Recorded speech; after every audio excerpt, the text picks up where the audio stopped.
Hey, welcome back. Dave DeBow here, and today we're going to be talking about how to invest in multifamily properties. What the heck's a multifamily property? It's an apartment building. Well, it can be smaller than that. It can be 2 units and above. It's any property that has more than one rental unit in it. That's what we're talking about here today.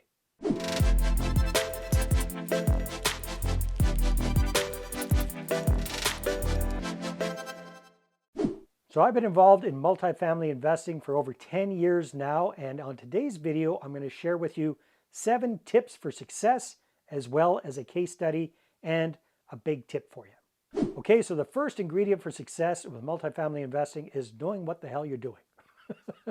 Just makes sense, right? I mean, how are you going to get into buying a multifamily property, especially an apartment building, if you don't have the faintest clue? So start off simple, start off easy. Watch videos like this on YouTube. That's okay. Buy a book, read a book, take a course, get some coaching, get some mentoring, get some good, solid training about multifamily investing before you jump in. Okay, the second tip, focus. Focus, focus, focus. Super important when it comes to any kind of investing, but especially with multifamily properties. A couple of things you want to focus on. First of all, what size of properties do you want to focus on? If you're looking at properties between 2 doors, 2 units, and 4 units, then that's going to be residential type buildings. I mean, that's residential mortgages that you're going to be looking at. If you're looking at 5 units above, then you start getting into commercial properties. But really, where the big difference starts to happen is 12 units and above. If you're under 12 units, those are kind of small deals. Getting in the 12 to 50 unit range, those are medium-sized deals. 50 units and above, that's when you're starting to get into really big buildings and big capital required. So what do you want to focus on? What size of properties? Do you want to be living in the property yourself and kind of house hacking? In which case a unit, something between 2 and 4 units would probably be ideal, because you can buy that as your primary residence, get really good low down payments, get really good interest rates, that kind of good stuff. Or are you looking at this as purely a real investment property that you're not going to be living in which case you're probably going to be looking at commercial rates. And then the other thing you want to focus on is what market area? Where are you going to be buying these properties? And that's going to depend a lot on who's going to be doing the management and how much you want to focus on this. So I always recommend a very narrow focus. The most successful apartment building investors that I've seen tend to really know one market really well, okay? And they focus all of their attention on that one market. They know what all of the buildings are that fit their criteria. They figure out who the owners are. They keep their thumb on the pulse of that particular market, and they're able to grab those deals and jump on them right away. Other people are spread out all across the country, and the problem is, if you're based, let's say you're based in Dallas, Texas, but you're looking at deals on the East Coast, well, guess what? If you find one, you're going to have to create a power team from scratch to take care of that property. Whereas if you focus on your area in and around Dallas, Texas, then you create one power team and you can just rinse and repeat and use those professionals over and over again. Simplifies your life and makes it a lot more appealing as well for potential investors and joint venture partners. Third big tip and key for success here is your power team. You need to have a team. Real estate investing is a team sport, especially when you're getting into multifamily, especially the bigger deals. So you're going to have to find a really good commercial real estate broker or realtor who knows all about apartment buildings in the area that you're focusing on. Your property management is probably something you want to look at. Inspectors, appraisers, all of these folks, finance specialists, all of these people are part of your team, and you want to put them together. Here's a quick shortcut for you, and that is find somebody who's actively doing what you want to do at your local RIA or real estate investment club, and find out the names of their team members. That's just a massive shortcut there instead of coming up with all of that from scratch. Success ingredient number 4 is getting a deal under your belt, or at least getting involved in a deal. Get some experience. So if you're just getting started with this, it can be really intimidating to just run out and put all of your money into a deal and buy a deal and do it all by yourself. First of all, you might not be able to do that. You might not be able to fly that financially speaking. And second of all, that's kind of scary, right? If you've never done one of these before. So a better idea is partner up with somebody who's already doing it. So you can go in as a money partner, you can go in and bring a skill set to the table, but one way or the other, get involved with a deal as a partner with somebody else first. I highly recommend this. So for example, if you've got some money and you know somebody in your local area that's doing these kind of deals, then say, hey, you know what? I'd like to invest in a deal with you, but I don't want to just be a passive investor. I want to be an active investor. I want to pay to play. So you invest your money with them and you're going to ride alongside. You're going to be looking over their shoulder, watching what they're doing. In fact, you might even ask them to give you some responsibilities.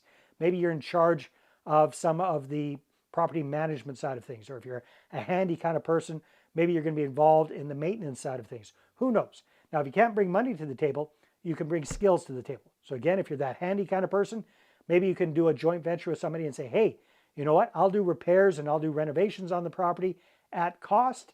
And instead of a paycheck, I'm just looking for a little piece of equity, a little part of that deal, so that I can show this and I can get the experience of actively doing apartment building deals. Somebody's definitely going to go for that. Fifth thing that you need to be successful in buying apartment buildings is deal flow. You need to be having deals coming across your desk, looking at properties, analyzing properties on a regular basis. Gets back to your team members. So if you've got a really good realtor on as your team member, make sure that they're sending you any and all deals that come across their table. Because here's what you want to do. You want to get good at analyzing properties. You want to look at a bunch of deals, crunch the numbers, see what's missing, see what looks good, and then take a deeper dive in those deals that look good, that look promising. But you want to get the hang of analyzing these deals. Very, very important first. As far as deal flow goes, you can also be looking at off-market deals. So again, this is a big advantage if you're laser focused on one specific area. So for example, in my town where I live, fairly small city, we got about 100,000 people, you know which buildings there are. It's not that big of a town. So you can find out who the owners are, you can keep your tab on things, and you can be doing external outgoing marketing to generate interest in what you're up to. So if I were doing this, I would figure out, okay, what size of property am I focusing on and who owns those properties? And then I would be reaching out to these people via direct mail. And not just once, not just twice, but I'd be sending them something every month or maybe every 2 months. So drip, drip, drip. They know that Dave is interested in looking at these deals. And guess what? I'm going to show them what's in it for them for letting me know about the deal before they list it with a realtor. They don't have to pay a realtor commission if I buy their property. So I'd be doing both, right? I'd be using the realtor and I would be using outgoing marketing to laser focus in on the kind of deals I'm looking for. And last but not least, when it comes to buying multifamily properties, you need to be looking at where are you going to get the money? Okay, OPM rocks. Other people's money is what you're going to have to be looking at sooner or later. Sure, you can probably get into your first deal, maybe your first couple of deals using your own capital, but pretty soon you're going to run out of money. You have to look outside of your own bank account. What does that mean? That means bringing on joint venture partners or bringing on investor partners into your deals. So the last part of the puzzle is dialing in your capital. What I'm going to recommend, especially when you're just getting started, is that you really focus on your existing connections first. I know as you're getting into multifamily investing, you're going to see lots of people out there syndicating, talking about all this syndication type stuff that they're doing, finding accredited investors, 506Bs, 506C, offering memorandums, all this kind of stuff. But if you're getting into smaller apartment buildings, I'm going to recommend that your first source of capital should be coming from your existing network. I mean, we have to be a little bit logical here. If you're just getting started, if you haven't worked with a lot of investors before, if you haven't done a lot of deals before, then quite frankly, syndication and bringing on accredited investors is going to be quite difficult. Why? Because you've got no track record. I mean, think about it. Why would an accredited investor invest in your deal if you've got no experience? Now, on the other hand, your friend, your coworker, your family member, your business associate, they are much more likely to invest with you when you show them what's in it for them, right? So start with what you got first. Let's shake that tree. And typically we've been working with, at this point, hundreds and hundreds of clients over the years. We find that most people have access to between $1 and $2 million worth of capital from within their existing network. So that is the absolute best place for you to get started. So one of my favorite stories about how to get started in multifamily properties is a client of ours who I worked with a number of years ago. His name was Mark. And Mark had a ton of experience doing little deals. So he'd done a lot of single family homes. He'd actually done quite a few condominiums and townhouse type deals. So individual properties with one tenant, one property type thing. He saw that that wasn't particularly efficient. He really liked the idea about investing in an apartment building, but he didn't really know how to go about doing that. So he got some education about that, very, very smart. He networked and met with other people who were doing that. And then he got a deal under contract. Now, the challenge that he had was raising the capital for that big deal. So that's where we came in. We worked with Mark and we helped him to apply our process. And for that first deal, he was able to raise $440,000, which got him into, I believe it was an 18-unit apartment building, and that got him rolling with investing in multifamily properties. A lot of our clients go from single-family homes into triplexes, fourplexes, sixplexes, smaller type units like that, which work very, very well as well. So it worked so well for Mark that about 6 months later, he found a bigger and better deal. I think it was 24 units. We followed the same process. He was able to raise over $1 million for that second property. Here's the good news.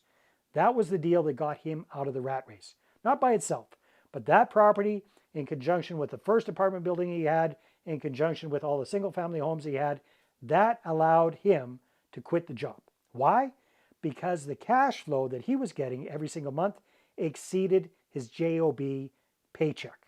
And that's when, as Robert Kiyosaki says, that is when you're financially free, when your passive income exceeds your expenses. And how do you do that? He did that by tapping into other people's money. And you can do the same thing. All right, do you like the idea of tapping into other people's money and being able to buy more apartment buildings? If so, great. I've got a good solution for you. In fact, I think it's a great solution, but I'm biased. It's my book. It's called Money Partner Formula. I'm going to put a link in the description below, or you can go to the website I've set up for it, investorattractionbook.com. The price is right. It's free. So go ahead and get your copy today.